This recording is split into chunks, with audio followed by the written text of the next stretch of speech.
Hi, it's Andy with Mountain Computers. Today is Sunday, February 24th. I've had past couple days have been really long. A lot of work. So anyhow, today I want to talk about troubleshooting. And what I want to talk about is why you need to learn how to troubleshoot your computer extremely well.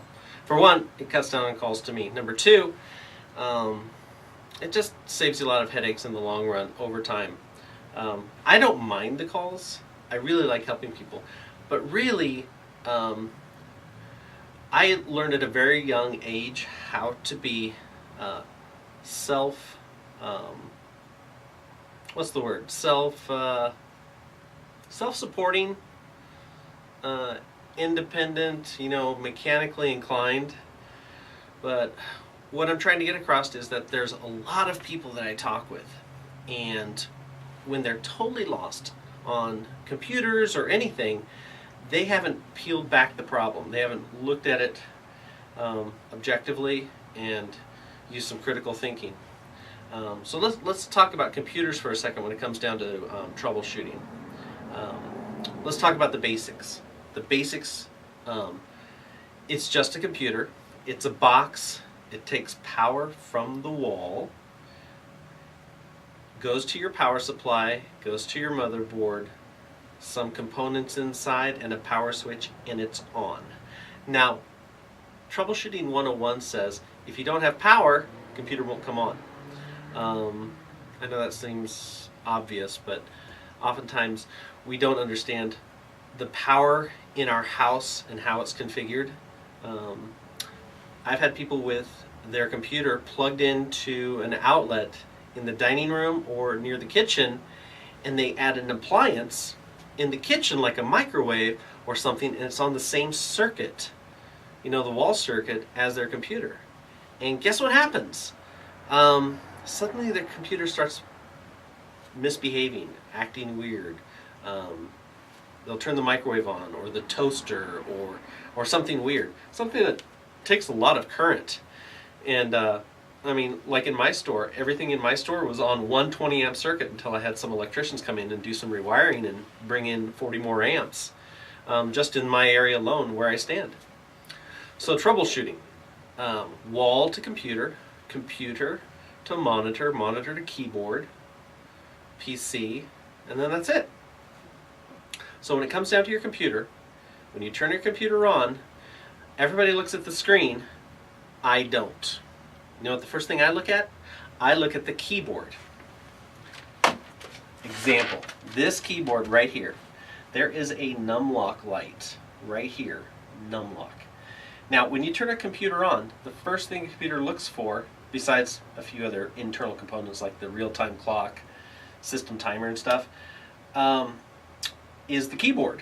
The keyboard's the first thing, one of the first. So the numlock key is right there. When the keyboard strobes, it goes, I go, aha. Because if you don't hear your computer beep, typically you'll see your keyboard strobe, and that's the computer going, do I have a keyboard? Now if you have no keyboard plugged in, or your computer's programmed not to sense the keyboard, sometimes your computer will say, no keyboard. How do you continue? How does it boot? Now servers are designed not to need a keyboard, but I always have a keyboard on a server just in case. It's just okay, just lay it next to the server or lay it near a server, or have one that you can plug into a server. But on all PCs, I have a wired USB cable that goes into the back of the computer to the keyboard. Computer comes on, 101, strobe. Press the numlock key, on and off. Now some people, when they go to sleep at night, they'll leave their computer on. But then their computer goes to sleep, or their screen goes to sleep, so they don't know if their computer's on or off unless you know to look at your keyboard and see if the numlock light is on. The caps lock as well. You can toggle the caps lock on and off, but the numlock is what I always look for. So troubleshooting 101, when somebody brings me a computer, I just plug in the power, keyboard, monitor. That's all I plug in. Troubleshooting 101. Those three things. Power, keyboard, monitor. Turn it on. Listen. Do I hear a beep? I really don't even look at the screen. I occasionally will look over at the screen to make sure I've got the video cable plugged into the right video port. However, I'm looking at the keyboard, and if I see the keyboard go fink, if I see it blink, I go, aha, we're good. Now that's what a lot of people bring their computers to me. They won't turn on. They won't post power on self-test. So that's the first thing I strip a computer down to be, is a vanilla keyboard, monitor, not even the mouse. Printers, unplug the printers. Just go vanilla, just the basics. So troubleshooting.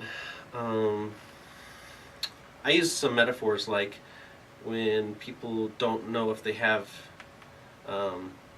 if their computer's working on the internet. They call me and they say, hey, I can't get to the internet. I say, well, is your phone connected and working? They haven't checked. Do you have another computer to connect to the internet? Oh yeah, my wife's on and she's fine. Oh, okay. Is she hardwired or wireless? Oh, she's wireless and you're wireless. So, so that kind of troubleshooting. I know I should have started with this at the beginning, but I'm going to get to it right now. So I use some examples of like my house, how the electricity comes into your house, goes from your outlet through a power strip or a universal power, UPS universal power supply. That's for protection as well as power during an outage, then to your computer. But that's like water into your house. You know how the water gets from the street into your house and so on and so forth. I use that as a good example a lot of times. Because the internet, when you connect to the internet, you're leaving your computer and you're going through your modem, your router, and you're going out to the internet. So that kind of, those steps are the same thing as coming in as you're going out. So let me talk about troubleshooting for a second. So somebody calls me, ring, ring, ring. Hi, this is Andy from Mountain Computers. How can I help you? They tell me what the problem is. So let me describe something that I learned at Microsoft 25 years ago. And it was in training when I started to take phone support. That was my first job, was product support. So they spent 2 weeks teaching you how to take phone calls, and it's about communication. But this one technique that they taught us was open and close-ended questions, and it's called the funneling technique. So think of a funnel like this. So when you call me, we're up here. And by the time we get done with the call, we should be down here, and that is the funnel. Now at the top, there's lots of open-ended questions. And at the, like, when did the computer last work? A close-ended question at the bottom is it working? Yes or no. Close-ended questions can be answered with yes or no. Open-ended questions can be answered with a description. So the who, what, why, where, when, and how, not in that order. But when it comes to troubleshooting, your open-ended questions lead down to your closed-ended questions. That's my troubleshooting technique. So when somebody calls me and just out of the blue says, hey, I don't know what happened, but I go, one, I can't remember your name, so refresh me. Then I say, so how long has this problem been going on? And it's a sense of urgency for them. What's the problem? Oh, it's been going on for a year. Oh, okay, well, it's been a year, so let's think about this. Or it's been a week, or it's been an hour, or it's been a day. And then usually I say, what happened right before then? Like this one guy, he just called the other day, and he couldn't print. And he was printing, just printing. And I said, okay, so you're printing yesterday, but you're not printing today. What happened yesterday between then and now? Oh, I installed this NordVPN client. You installed a VPN client. Okay, can you turn it off? He was like, why would I do that? I said, because you were printing beforehand, you installed this piece of software and now you can't print. So can you disable it? So lo and behold, he disabled it and all of his printouts started coming out. So while he was doing that, I Googled NordVPN client and it said, yes, it's possible that your printing, your local resources will disappear. Well, that's what happened. But, so it was real simple, but the solution was, either there's going to be a workaround or a procedure, but in the meantime, he just left it disabled, got his printouts done, but that's troubleshooting 101. What did you do up to that point when things didn't work? So, troubleshooting. On computers, what's good troubleshooting that you should know?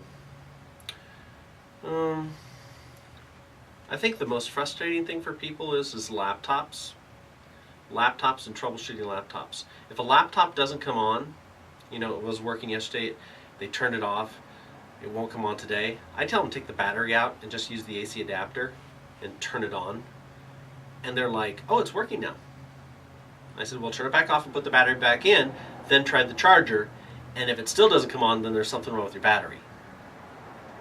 9 times out of 10, it's the battery is pulling the ability for the laptop to turn on, and the charger just can't get through it.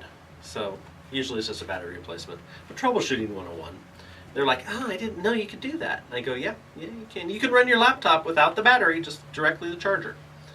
What other troubleshooting? Printers. Wireless printers suck.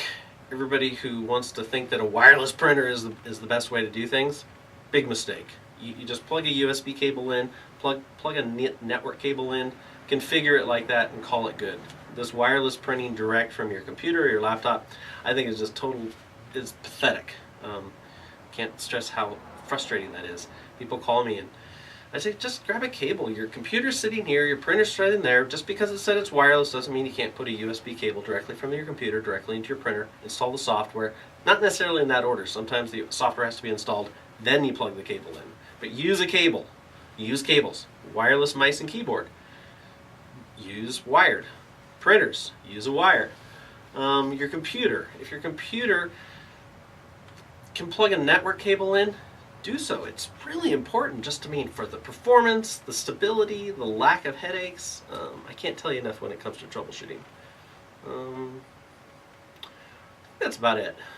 I could go A to Z on troubleshooting, but for today, it's not like I'm running out of subjects to talk about, but the majority of everything that we've talked about in our vlog we've covered, and we will go back through that again. You can never stress some information enough, but what I'm trying to get to now is troubleshooting. Monitors. I've had people with their monitors go out, and they'll bring it to me, and I said, well, either bring me your computer or your monitor or both. And they come to find out it was the AC adapter for the monitor had gone out. Well, guess what? How would they have known? They brought me their computer, worked fine here, take it home. No monitor. So I say, well, bring your monitor back with you, and might as well bring your computer back. I hate for them to do that, but guess what? Then I see how they're thinking. I watch them as I'm troubleshooting in front of them, and I give them an idea of, this is how I do it. And then they're like, oh, I didn't know you could do it that way. And I go, yeah, you can. You just do it. X, 1, 2, 3. Turn it on. Power. Keyboard. Monitor. Monitor on. Computer on. Turn it on. See what happens. Beep. Boots up. Everything is good. Monitors. Little input source buttons. The ones that feel like your microwave. You can barely touch them. That frustrates a lot of people. The auto sensing should just work with monitors. Troubleshooting monitors. If the monitor's really old, just throw it away and get another one. Computers, if your computer's over 10 years old, don't waste your money, just get a new computer. Keyboards, they're cheap, 20 bucks. Mice, cheap, 10 bucks. Computers, workstations, cheap, 200 bucks. Laptops, 350, 450, depends on where you get them. Troubleshooting. All of it leads down to one simple rule. If the computer costs this much, and it costs you this much to repair it, you're halfway into totaling it, just like a car. Do you save the money and invest it into a new computer, or do you actually spend the money to repair it? That's the difference. So I'm going to leave you with that note, but this is Andy from Mountain Computers, just telling you troubleshooting is an art and a science. More art than science sometimes. Seems like it, but just give me a call if you have any questions. So be sure to like, comment, subscribe, and share. And if you have any questions, give me a call or email me. This is Andy from Mountain Computers. Have a great day.